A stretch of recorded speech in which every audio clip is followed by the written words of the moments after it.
Hello guys, in this video I will show you how to cancel your LinkedIn Premium free trial. Step 1, go to your LinkedIn app or go to linkedin.com and log into your LinkedIn account. Step 2, click the Me icon at the top of your LinkedIn homepage. Step 3, select Premium Features from the drop-down list. Step 4, under Subscription Details, click Manage Your Subscription. Step 5, click Cancel Subscription, then confirm Cancel.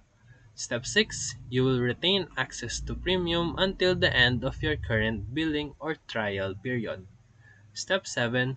To ensure no charges, cancel at least 1 to 2 days before your period ends. Step 8.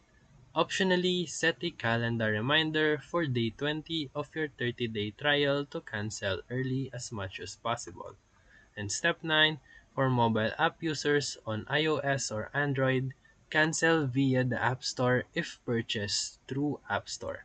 Step 10. You'll receive a confirmation email once cancellation is processed.